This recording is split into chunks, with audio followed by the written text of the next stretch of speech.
and they had an opening and they offered me the job. And I was like, well, I really don't want to work, but I'm going to throw out a number. And if they accept this number, then I have to take it. And I really didn't want it. So that's the, they say that's the best way to, that's the best position to be in when you get a job is to not really be in a position where you need it. Yeah. So I was like, I just threw out a number. It was like stupid. I was like, they're not going to take this. I was like, oh, okay. I was like, well, okay. I'll see y'all on Monday.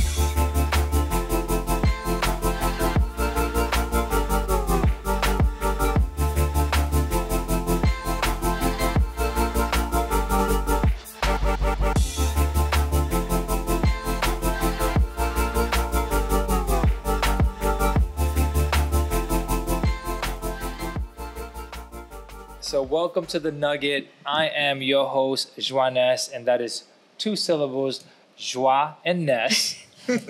Hey, I'm your co-host, Kara. And I'm your next co-host, JP, your certified power naptician. So in case you don't know, he has to come up with a new one every show. And so now he's committed. Welcome to our show, Shillae. A little bit about Shillae for those of you that don't know. She is a former model, beauty pageant winner turned plumber. Yep, you heard that right, a plumber. Shillae Davis has been featured in popular R&B music videos for Avant, Mystical, and Snoop, as well as numerous sitcoms, commercials, and films, and is now a handy entrepreneur running her own plumbing company. She is also an operations coordinator for a private equity firm, a wife and mother of 2, and an avid biker, as if that wasn't enough. Shillae has literally designed and manifested her current life, having owned multiple businesses and in real estate. Shillae, it is an honor to have you on our show. Thank you. You're like our woman MacGyver / model / this / that. I mean, a lot of slashes. A lot of slashes. Funny. When Jason and through Kara said, "Oh, we should have this person," because all he says, "There's a model / plumber." I'm like, "What?" He's like, "There's a model / plumber." I'm like, "Say that again." He's like, "Yeah, I'm like, that sounds interesting. Is that real?" Like, he's like, "Yeah." So I first went to your website and I'm like, "I see the model, but I don't see the plumber." He's like, "Oh, you gotta look at her IG." I'm like, "Okay, I see a plumber, but I still see more of a model." It was like, I just couldn't really. And here's you. Pregnant. Really pregnant, yeah. On a step ladder. Yo, I got in trouble for that. I'm like, Oh my gosh. My husband called my doctor on me. Oh, you did get in trouble. I got in trouble. Like, we were like full on like debating with the doctor about whether it was okay for me to be on a step ladder at 8 months pregnant. I was like almost 9 months pregnant then. Yeah. But work had to be done, and I see why you did. And she did it. I see you drilling. I saw the bowl, and I see you drill. I'm like, okay, this is a pregnant woman who's drilling. I can't do that. All right. She's a real plumber. All I do is call John. Right. There's something me and my friend talk about. We would call this one dude who would fix our friends' walls and paint and all that. And we were like, "Is it Juan?" He was like, "No, John." All right.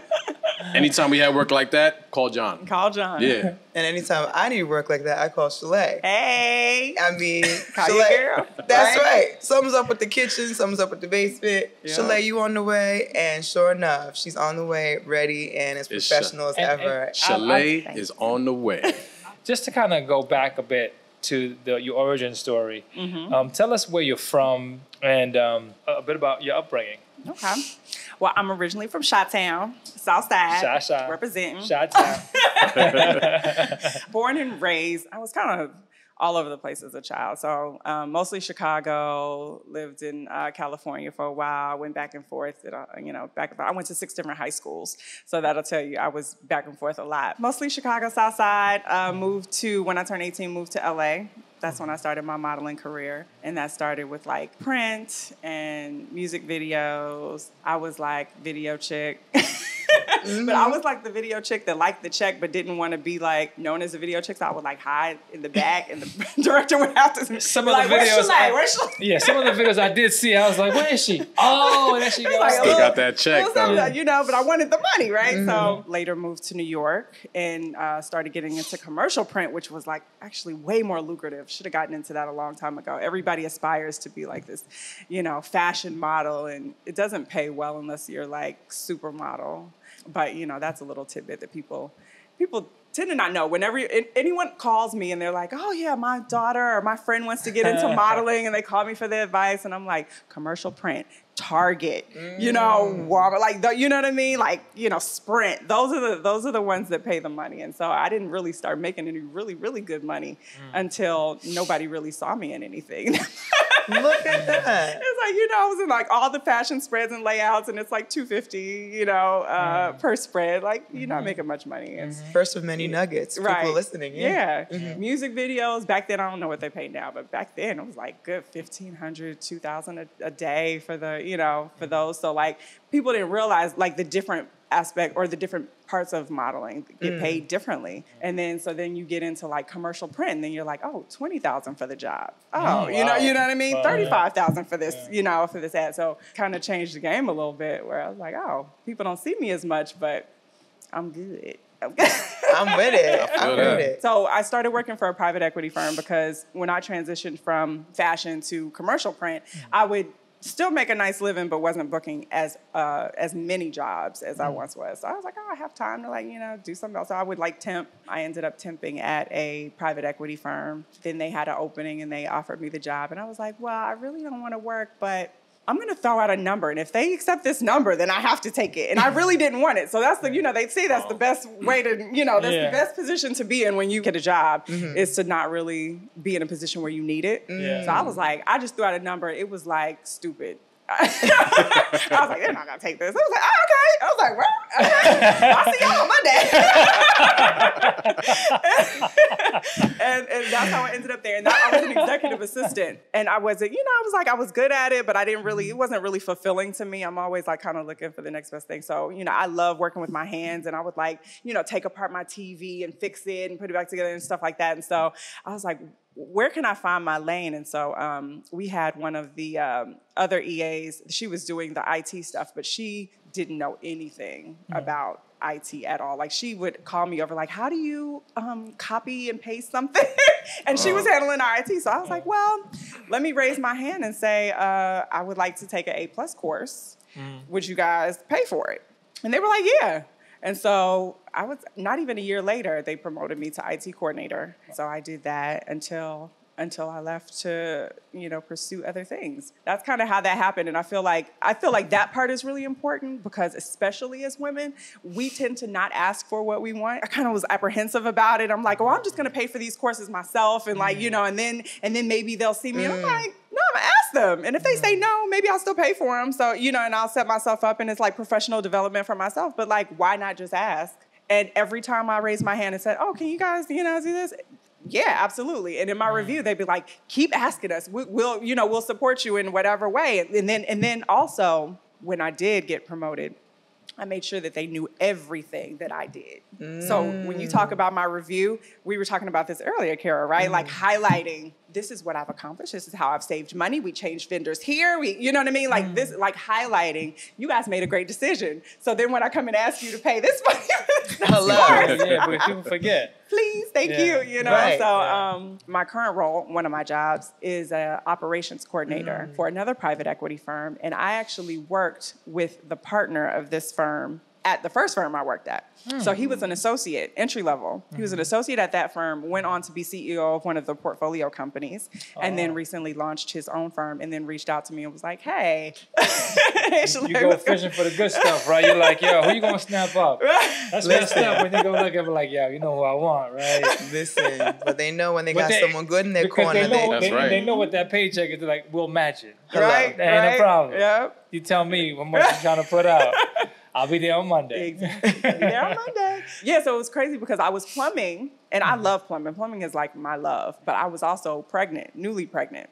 And so I was like, okay, I'm not going to be able to be plumbing up until, you know, and my husband and I were trying to figure out, like, what was I going to do to supplement our income while I was pregnant and couldn't work, you know? So this kind of fell in my lap. I was like, great. Very transparent up front. I was like, listen, I don't know what my life is going to look like after I have the baby, but right now you guys are a startup. You need help. I'm here. And we'll just stay in communication about what we're doing. And that's what happened. And then I ended up plumbing up until 2 a.m. the night before I gave birth. What? So I got 2 jobs, and I love them both, and now I don't know what to do, man. 2 a.m. I was up working, and then the next day had my baby. Can I just jump in for just a second? First, it was if it wasn't Jeff. Right? Like, what? Can I jump in for a second? What am I doing? Hey, correct. All right. Get your life right. Get Yeah, your go life ahead. right. So one of the things I said first of all, I am so proud of you, friend. As if I had anything to do with the work and the success you had. I'm proud of you, like, Oh, girl. more than you know, though. Listen. Because them late night conversations and the encouragement. Ooh. You better get your credit, girl. I'm happy to hear. Trust me, I'm happy to hear because I get so much from you. And our conversations are so priceless. Being your friend is such a blessing. And I said, you know what? I learned so much from Shillae. I would love for there to be a way for other people to learn from you too. And I said, one of the things about Shillae is it's easy to see that you are beautiful. You are absolutely stunning. That's something people take at face value and they see you and they get that, right? Then spend 5 minutes with Shillae and you will also see she's an amazing problem solver. She is brilliant and hilarious. And as promised, that's exactly what happened. So, I mean, you deliver, girl. Going back to the start, you went from Chicago to LA. Mm-hmm. What was the catalyst for that? Like, what made you leave Chicago? So my mother got married and her husband got a job in California. They actually went to court and fought for my mom and my dad, and then they gave my mother custody, and we went to California, and then there was just like a lot of back and forth between parents. That's how I went to 6 different high schools because I was like going back and forth. Can I ask that question? Yep. Oh, okay. So you were in LA as a youth. Yep. 8. Okay. Yeah, back and forth between there. And then I was in Chicago I was mostly in Chicago. And then at 18, that's when I moved to LA. But like as an adult on my own, like moved out there and started modeling. You shared that growing up, your independence showed itself was maybe a byproduct of not having stability and enough love and care. Can you talk about that? Like, yeah, sure. So I was abused by my my mother's now ex-husband. He was physically abusive, so would beat me, throw me up against stuff, like that type of stuff. And then I've always been outspoken, right? We talked a little bit about that earlier. So when I experienced something, I would say something, right? And then I would get in trouble for it. And then, and that's where the back and forth came from. It never got to the point where he actually touched me, but he was, doing like that, like would peek in on me in the bathroom, like that type of stuff. And so I like videotaped me, like a high video camera in my bedroom. And so I told, and so. Good for you. But no one believed me. The thing that I remember most about when our relationship went wrong is like when I told, I like ran away, took the video camera with me, ran to a neighbor, they called the police, all this stuff. Wow. My mom came home from work and she was like, well, I hope you don't expect me to ruin my marriage over this. Ooh. Right? So that's the lack of and then it was like I was lying because he told a different story and, all that stuff. I was back in Chicago and she called one day. I was living with my grandmother and she called one day. She was like, I believe you. So he came clean. He ended up telling the truth about everything. So that's when it was like, oh, she's telling the truth now. But this was like years later. I was 12 when it happened. So this was when I was 15, I believe. So this was like 3 years later that he came clean. The fallout from that was traumatic, right? Because like not having a real place in anyone's home. And my dad, on the flip side, was an amazing person. He's still alive. He was an amazing person. But then he had a whole bunch of kids, and I think it kind of messed him up. So he had 7 kids, 5 baby mamas. And so, right. So he was dealing with his own stuff. So I was like kind of going back and forth between like my mom, my dad, my grandma, and just kind of like my aunt, trying to find like my place until I was legal. You know what I mean? And so I could just take care of myself. So that's like kind of where that all came from. I'm listening to you talk about, your mom, your Nana, your aunts, your siblings, and just other women in your life. I know that some of the experiences you've had as a woman have been beautiful while others not as pleasant. I guess, how do you view your womanhood? I mean, even now as a female plumber, right? Like, it's almost like we have to say female plumber because the default is that a plumber would be a man with his butt crack showing. I hope no one saw your butt crack. Anyone see your butt crack? I don't know. I would like to see your butt crack. Nobody has seen my butt crack.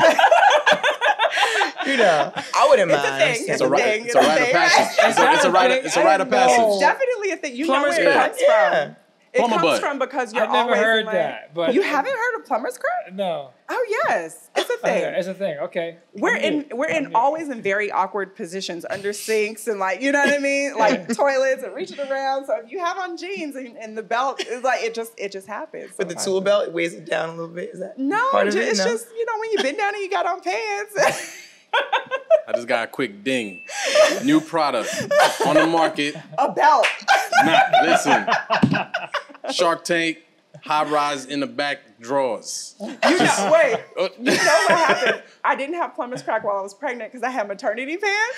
And so now I wear maternity pants to my There it is. So now we need it from, okay. Shark Tank.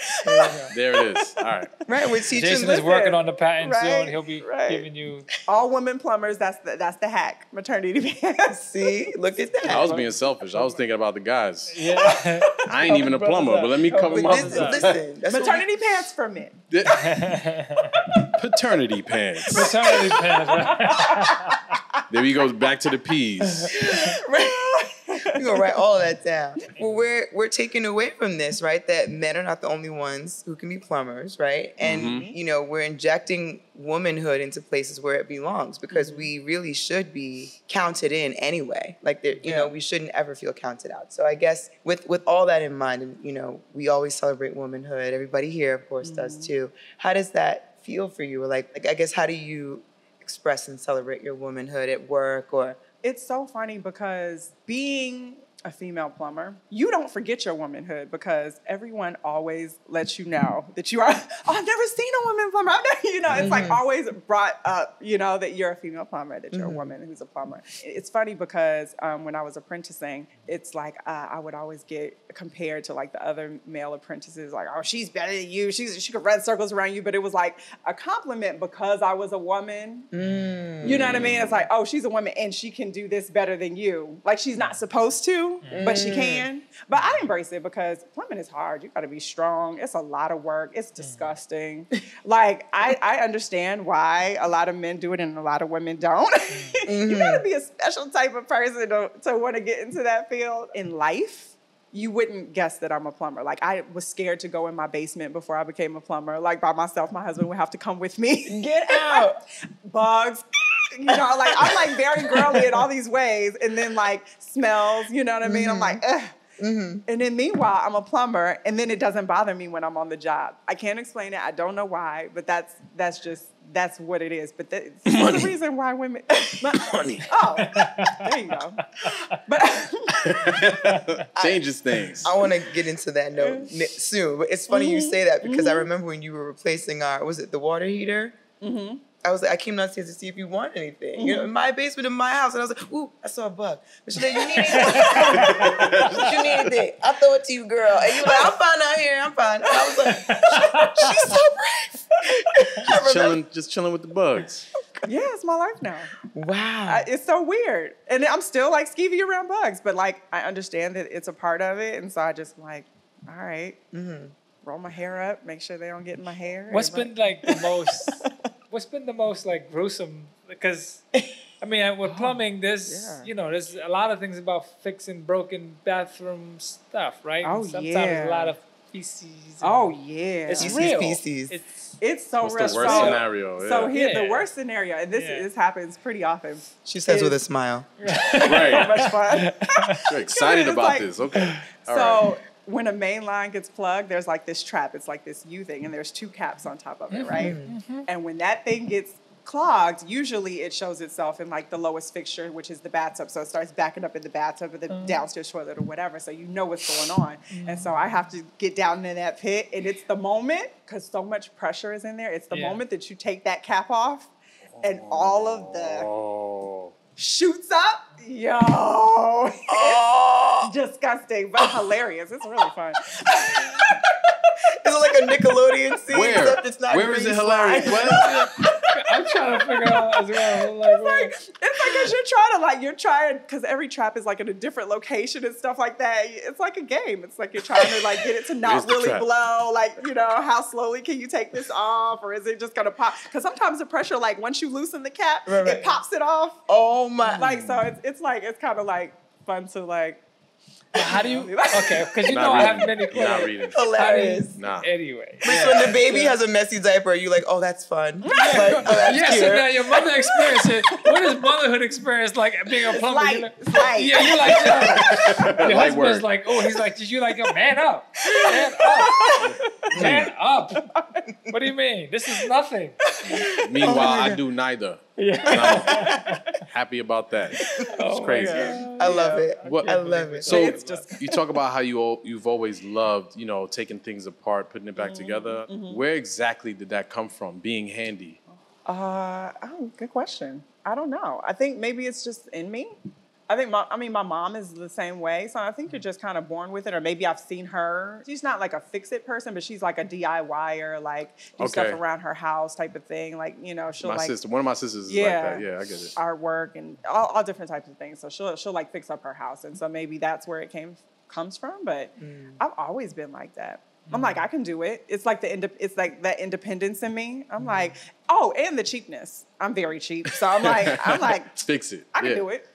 So was MacGyver one of your favorite? No, you ain't watch MacGyver? Never. You need to watch it now. Right. The one from back in the day too, not the new one. I need to watch that too. Yeah. I heard that. And plus, I think you're a very curious person. Like, you ask amazing questions. Like, when you take my mind apart as my friend, I'm like, I didn't even know I needed to think about that. Girl, I'm going to call you 2 days. I think your curiosity might bring you to take things apart too. I would guess. Yeah, I think now that I'm thinking more about it, it's just not having money and just being like, Had to make it work. you got to make it work. You got to figure it out. And then once you figure it out, it feels really, really great. The problem solving. And then, that's how my brain is wired. I like love that part of it. And so I think that's where it comes from. What was that experience like? And how many siblings do you have? And like, how was that? Oh, I have 10 siblings. Wow. I have 6 sisters, 4 brothers, Yeah, all yeah. half. Yeah, so my dad had 7, my mom had 7, but 2 passed. It was my mom, I think was kind of like middle class. My dad he just had so many kids that the child support just made it not worth it for him to like have a job. So I think that's the kind of where and then I was always kind of on my own. I was like teenager and stuff like that. So I got kicked out of the house when I was 16. And then I was homeless for a little bit. Would just like kind of stay with different people and stuff from like 16 until I graduated and I could like really be on my own. Wow. Yeah, so you just have to be resourceful and figure it out. Like I had a job. I would use my network because I like knew people. So I got a temp job when I was 16, and I don't want to get them in trouble, so I'm not going to say, but it was at a university in Chicago. You were supposed to be 18 to have this job, but I got the hookup, and I was like, working this job to pay for school because I had to graduate, and I went to all these different schools, so I had to go to this like special programs to get my diploma. A family member took money from me and said she was going to pay back and didn't. That was my tuition money. And so I had this job, and I had to make a decision between eating or taking the bus and being able to take the bus to and from. So I would get up and I would walk the equivalent about 45 to 50 blocks each way so I could actually take the bus to school. So I would have to walk that twice a day to get to work. But it was just kind of you just do what you got to do. I wasn't lazy. I was just resourceful. I had a goal and I was like, I'm going to graduate. I'm going to do this. And I'm going to tell you, one of my best friends, her mother and her sister actually are the ones who they ended up paying for my tuition. And she would come and make sure I was eating. She would show up at my job and she gave me tokens because she heard that I was doing this. And I got in trouble because it wasn't safe, right? Because I'm walking through the hood in Chicago to get to work. And it was dark when I'm leaving my house. It's 5 a.m., when I'm leaving my house and I'm getting home late or whatever. But it's a combination of me doing it. But I didn't do it by myself, honey. I had people that were in my corner, and I was just blessed to have just people that showed up for me. Now you're 18 and you moved to LA. How were you able to avoid the different pitfalls? So young, being in the industry, because I'm sure you saw a lot of things, right? Everything. Yeah. Part of it is that I like being different. Like, I like find joy in it. So I was always like the one convincing like my friends not to have sex because I was like, being a virgin is cool. You know, when everyone was like doing the opposite, you know, everyone was smoking. I'm like, oh no, you know, I liked being different. They were like, oh, Shillae's the goody goody. And some people would be like, oh, that would pressure them into doing whatever.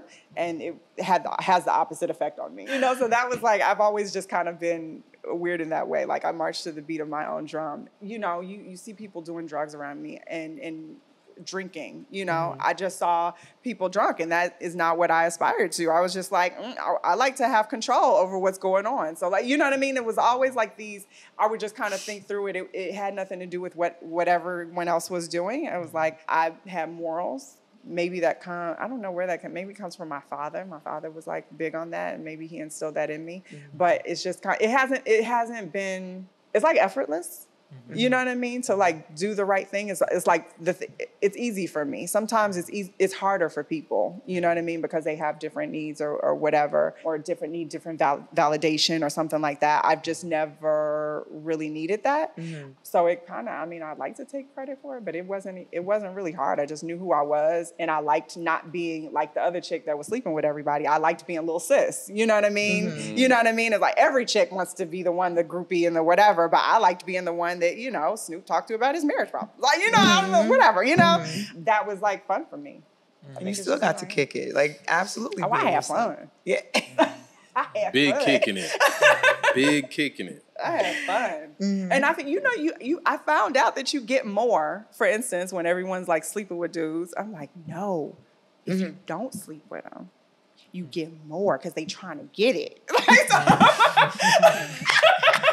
So I'm not even a great person. I'm just I just figured out the cheat code. That's a nugget for a different crowd. Guys, that wasn't your nugget. Are you enjoying the conversation? Please like and subscribe to our channel.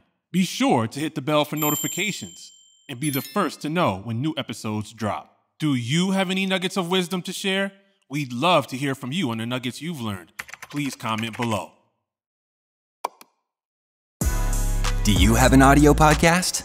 Are you looking to grow your audience by expanding into video?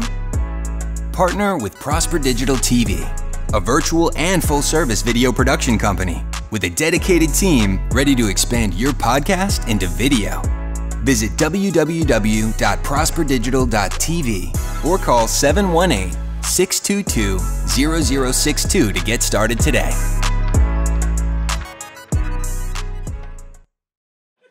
Drop your mic, girl, but not that one. It's expensive. Yeah. Let them know. Now I think folks are like waking up, like the meerkats. Like, wait a second, trade school. That's actually very amazing. Wait a minute, college. Why would I do that? And I think some people even who did go to college are looking like, why did I dig myself into this debt trap? And now to say, wait a second. So you mean to say I have to spend all this money to take all these classes? Because I was promised a job, and when I get out, I may not have a job to pay back all the debt I just accumulated. Hold up. When meanwhile here you are, living your best life, right? Like, so I guess could you kind of narrate what that's like, or the thought process for that? I guess I'd start off by saying that how I grew up made me not fear failure. I've been like homeless, you know, felt unloved, like all the things, like the bottom of the bottom. And then ended up being all right. So then I'm like, oh, I'm not scared of anything. If it doesn't work, I'll be fine. You know what I mean? So that gets me to try whatever I feel like I want to try. And I've done a lot of things very unsuccessfully, right? Sounds great. You know, I know a little about a lot of things, you know, wrapped up in that, if we're being real, is like failure or me saying, I'm not really interested in that. I thought I would be. It's scary to try things. And how I grew up made me just not have that fear. I just kind of jump in and I'd be like, if it doesn't work out, I'll jump out. You know? And a lot of people think that, oh, if I move for this relationship, oh my goodness. Like, I'm like, well, you just move back if it doesn't work. Right? It's like this, it's so much weight to like these decisions that it doesn't need to be that heavy. I think that's one of the things that that I would say, that things can seem a lot heavier and a lot more impactful on your life than they really are. And they don't need to be. It's just, it can be a thing, and you can bounce back from it. And you can even think about that as part of your plan. I'll give it this amount of time, see if I like it. And then if I don't, I won't do it. And then I think knowing yourself. So something that I didn't have growing up was the space to really develop and learn myself and have guidance, like parental guidance. A lot of that has been trying to find myself in what I enjoy and what I like. So when I think about career and things like that, I kind of like happened upon things and maneuvered my way through it. I wouldn't wish that for my children, right? So we're definitely more deliberate about, okay, what are the things that you really enjoy? Like, what's your personality? What things are you good at? What kind of mind do you have? You know, and thinking about those things and saying, okay, this is what I love, or this is what I want to go for. And then my husband and I have a different perspective on this, but I am not a graduate high school, go to college, graduate college career. I am a, what do you want to do in life? And work our way backwards type person, right? Honestly, you can find a path from college. You know, you can even business, you know, you get a business degree that'll probably help you in whatever you want to do. But then, you know, to your point, debt is a consideration. So, you know, I didn't graduate from college. I went to college. I didn't graduate. But I also don't have any student loans. I don't have any debt. And I make more money than I would have made with the degree that I would have gotten. And I've been making that for a very, very long time. So, pros and cons and pros and cons. You know, if you want to be a doctor, you got to go to school. You know, if that's your goal, right? But, you know, if you want to be a plumber, I didn't have to even go to trade school. I wanted to learn, by the way, I didn't take plumbing in trade school. I took a construction course, which was electrical, carpentry, and plumbing. So it was like a little bit of everything, and didn't know going in that I would love plumbing so much. That surprised me. Yeah, I wanted to hear about how you landed on plumbing too. But yeah, so I just, you know, you work your way, you figure out what you want, what you love, what you're good at, and then you figure out how you can make the most money at that thing. You know, so it's like, do you want to be a plumber or do you want to own the business? This is what comes along. Like, do that research and then work your way backwards and figure out the best way to get there. Look at that. I'm saying, you're dropping these nuggets all over the place. Yeah, I'm curious because it's like your life experiences could have created just a different type of person. Interestingly, what do you think was different about you and that it didn't stifle you? It didn't actually create a sense of fear.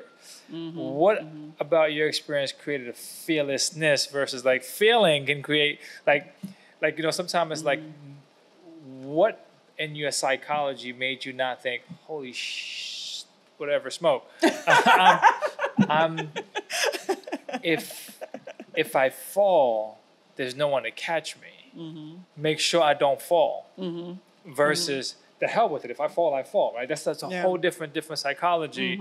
Because I think most individuals that are very confident is because they've had this strong foundation. Like when you look at your kids, the strong foundations you're building for them. You know, it's like Maslow's law of hierarchy. It's like, I need the basic security things. I need that. So what about you and your experience, would you say made you see life differently? It's like you have a different lens, which is unique because it's not a female, it's not a male, it's a human thing. But what about you has made you so fearless versus fearful?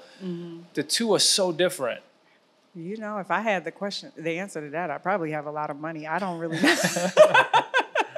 She said that's the next chapter. I don't know. I mean, you know, you think about it as a nature versus nurture. Like I can think of, you know, a bunch of different experiences, conversations, people that have like just kind of implanted little nuggets. See what you did there. That helped contribute that. Like my father, before he was a bad father, was a great father, right? Okay. And I mean, and we had such a dynamic relationship. He would just school me on all these things. Nothing was off limits in conversation with him. It wasn't, you know, like I'm going to get in trouble for anything. So it was very open. And then I'm also very observant and I'm very analytical. So I just look at, like when we were talking about earlier, people drinking. And I'm like, okay, so why do people drink, right? This is like literally what my mind does. It's like, okay, why do people drink?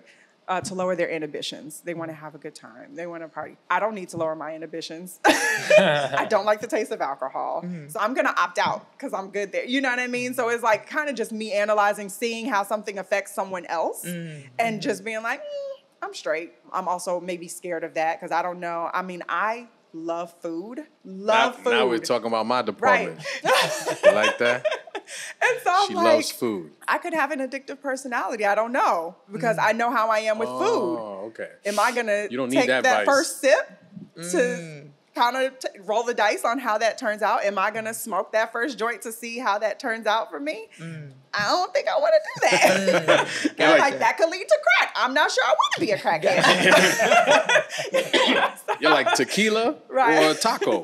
I'm going to go with the taco. I'm going to go with the taco. That's the safer choice, you know? So it's like, I think it's just like kind of looking at like all these different scenarios and saying what I want from my life and what and what are the things that are to consider that I don't know. It's like all the stuff I don't know that I don't want to find out that kind of has kept me away from certain things like in life and things that I was like exposed to. And then also not the need to be accepted, I think helped too. I don't care if you accept me or not. You know, I was always in LA, I was an outcast of the model chicks.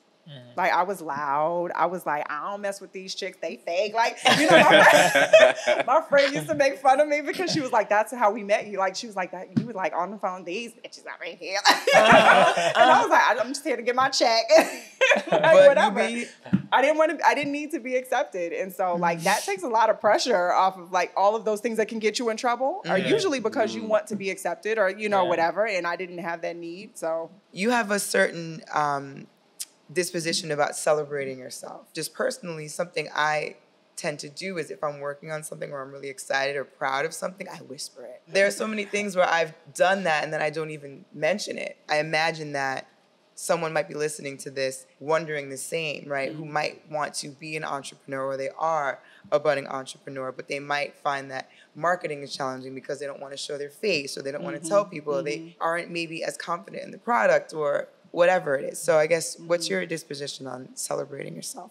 Maybe this is a layered question. So you can celebrate yourself amongst your peers and your people that, you know, you love and love you, right? And that's a safe space. And they've been with you along that journey and we talked about that. But I'm like, yeah, Kara, you know this stuff because you were there. You were like, we had the conversation. I was like, I think I want to do this. And you were like, yeah, do this. You know, so it's a safe space and like you want to share because you're like, oh yeah, we talked about this. Like you've been on this journey with me, right? So I think the first part is surrounding yourself with those type of cheerleaders and people that are in it with you, could offer sound advice, that will cheer you on, that will, you know what I mean? That will help you get to that next level. You can be more than comfortable sharing with those people because that's your circle and they keep you going. Like, you know, when you want to quit, that's when you call squad. You're like, I want to quit. You're like, no, let's think about it like this. Let me send you this article. Kara can send you an article, baby.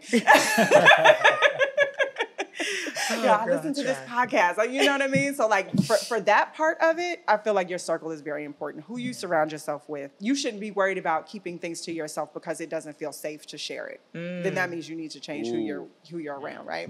And I think the second part of that is, you know, like you said, marketing, you know, promoting yourself. Depending on what you do, there's different ways that you can do that. I am not a active self-promoter, but what ends up happening is I take pride in my work. My clients do it for me. Gotcha. So, you know, I can say, oh yeah, I'm a plumber, but you know, how my business grew was probably from 3 main sources, and I just did the best job I could possibly do. And it's not just the actual work, because that's only one part of it. It's like, okay, I can do the job. I can unclog this toilet, no problem. But I'm also showing up on time. I'm also communicating very well. I'm also giving pricing ahead of time instead of surprising you with this bill. I'm also communicating what things could go wrong in advance so you're not surprised and think it's my fault when something went wrong because these pipes are old. Like, you know what I mean? So it's like all of the skills that I learned in corporate and, you know, in trade school and working for a great company. The company I started with was great and they had great customer service. So it's like taking all of those things and putting them together in order to position myself so other people can promote me because I'm not good at it. Gotcha. And so they're like, oh, well, where can we give you a review? And I'm like, oh, no, I'm okay.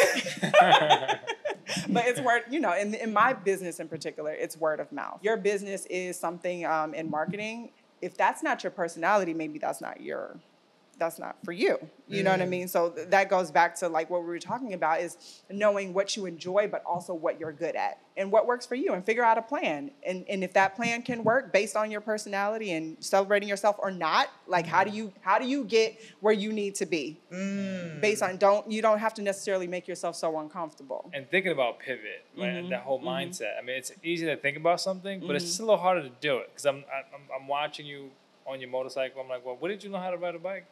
Outside the dealership when I bought it. All right, you know what? I love it. This is crazy. I'm doing nothing in my life, apparently. I mean, you ride a bike. Zilch, zip, nothing. At the dealership? Come on. Well, I knew someone who rode, and he had a truck. And I took him with me, and I said, listen, teach me outside. If I'm not comfortable riding home, then put it on the back of the truck and we'll figure it out. And so I bought the bike. We went on the side of the road of the dealership, did it like a few times, and I felt like I got the hang of it enough to ride home. He rode behind me in the truck. You felt like. And I rode home. Not cash me outside. Teach me outside. Teach me outside. Yeah. You know what?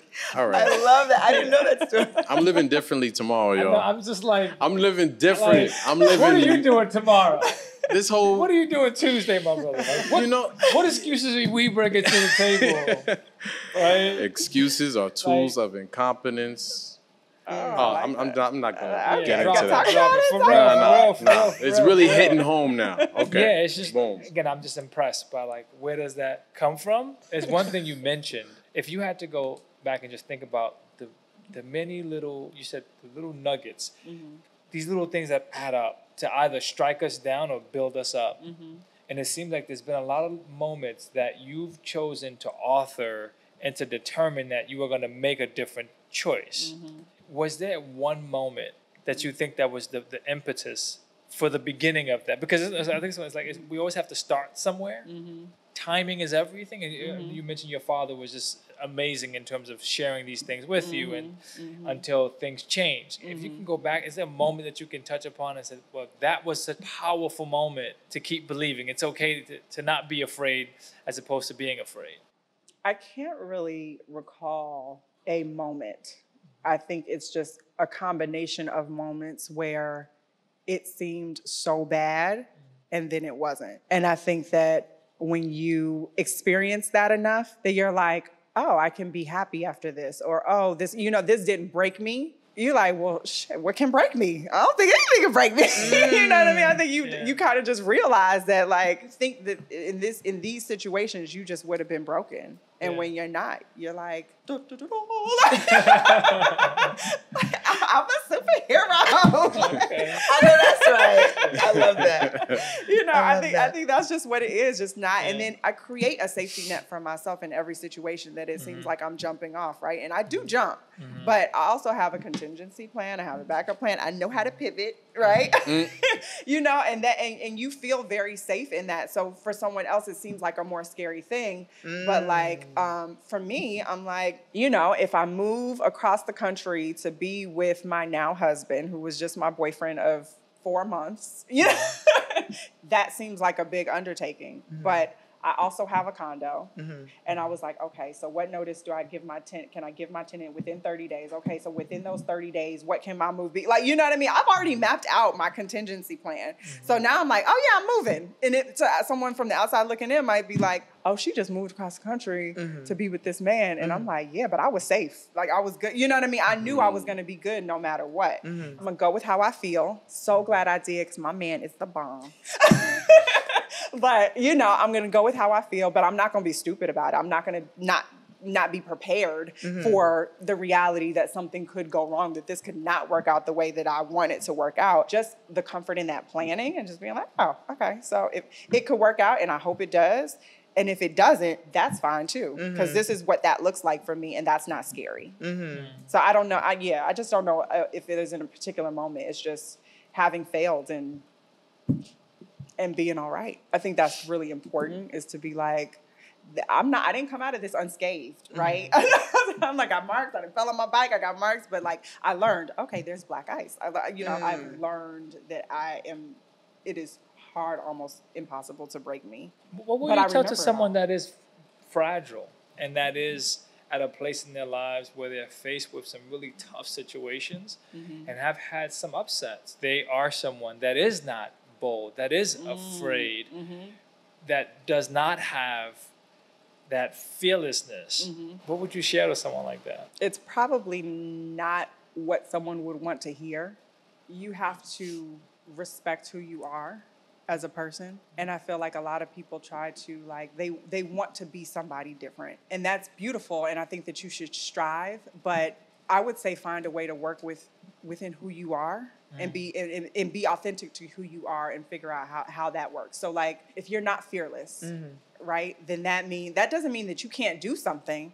That means that you might have a different set of requirements in order to do that. So if that is, if that means moving across the country for, a man, I would do it, and I'd be like, I'll figure it out. But you might need to be like, I need everything set up, lined up. I need an apartment there that he doesn't know about. Right. A plan B and plan C. Right, a plan B and plan C. Like, you might need a little bit more in order to feel comfortable doing that. So, like, respect who you are and honor who you are. And if that is not fearless, that's okay. Don't try to be fearless. Just be like, well, how can I get to accomplish this without changing who I am, with still being authentic to myself and not making me so uncomfortable that it freaks me out and I'm having a nervous breakdown and panic attacks and things like that. You know what I'm saying? Because you could do that. Be like, oh yeah, just do it. You'll be fine. And a person that is built differently, that's going to be devastating for them. And so you don't want to put yourself in that position. I would just always say, honor who you are and figure out what comfort feels like for you in that space. I mean, I think what you just said, I usually ask you for a nugget, but I feel like that was it. That was a nugget. You go ahead and say that. Yeah. Cause wow. That was a powerful nugget. Oh, thank you. It was. And what's interesting is, like, you're not saying don't do it. Right. It's like, okay, we both need to get from here to LA because we both are chasing our dreams. But what you're saying is, what you may need is different from what I may need. And you may actually choose to go a year from now. Shoot, I'm going tomorrow, right? Because I'm just like, yeah, whatever, the heck with that. But to honor, like, don't diminish ourselves because we have different needs. And that's deep. That don't always boil down to just respecting and honoring who we really are inside. I think you're speaking about a certain dimension of authenticity. Yeah. Reading my mind over here. I was like, I ain't got to say it. I was all right. But no, that falls in line with what Shillae mentioned earlier. Knowing yourself, honoring yourself, respecting yourself is a derivative of knowing yourself. But that's the hardest part. But once you do it, everything else is easy. Right? What's that? Is it the Buddhist saying? If you know the why, the how is easy. Right? And it just seems to reflect in your life. Like you had that part figured out, which other people take an entire lifetime to get to that first step. Will Smith. Yeah. You did, from the outside looking in, it seemed like he had it all together. But that armor kept chipping away. You know? You might, you know what? Let's call him and have him speak. For real. He needs to speak. And what's crazy is I want to Yeah. What's crazy is that if you don't, I'm being selfish here because this is all hitting me from a different angle, right? I'm married and it's just like, oh shoot, okay, I got to check myself in different ways. I'm like, oh shoot, you better fix that wall, I gotta go fix this thing. I'm like, oh shoot, I'm like being like, even if you gotta break it first. I understand. Break the wall, then fix it. I'm like, okay. Anyway, but what hit me is that if you don't have that for yourself, consciously and unconsciously, you can actually be depriving someone of themselves and not know that you're actually doing that, right? And it's not always intentional, right? It's like you just don't even know, because if I don't know how to truly respect myself, if I don't know how to truly love myself, it's gonna reflect somehow. Whoever's closest to me is gonna experience that. It's like you're bleeding some way, right? It's just like, it's bare to kind of unconscious, but it's happening. Thank you for that. Yeah, thank you. That was deep. That was deep. One thing we do have to ask you for the audience is where can they find you? Where can they follow you? This is your chance to plug. You can find me. I'm on IG at Ducati Hottie. I feel bad because I haven't ridden my bike in like so long. I've been pregnant and I mean, that's a good reason why. But go on. My website is old and not up to date, but it's Shillae.com. It's you. It's yours. Right. Yeah. This is fun. This is really like This was fun. Such a breeze. Yeah. Thank you so much. Thank you for having me. This was fun. This is great.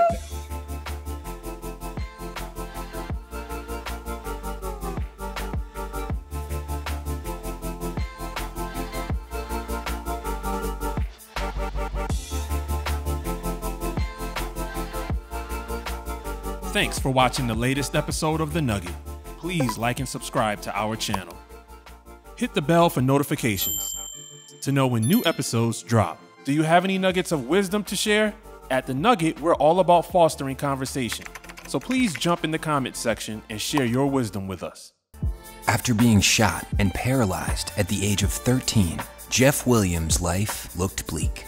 But armed with dogged determination and a desire not to be counted out, he rebuilt his body and his life. In his new book, My Feet Are Off the Ground, Jeff chronicles how he turned his tragedy by becoming a motivational speaker, real estate broker, and an apparel designer. Listen to his story on the first episode of The Nugget and buy the book at myfeetareofftheground.bigcartel.com.